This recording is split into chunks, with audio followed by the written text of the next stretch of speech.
Hello, my name is Dr. Abdesidem, a pharmacist at the Ridge Medical Center, and I'm here to share a few tips on minor burns with you.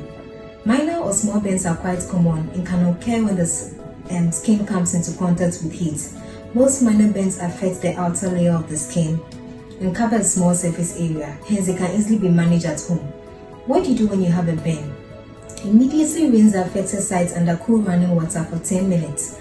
Remove any tie, jewelry, or clothing item around the affected site.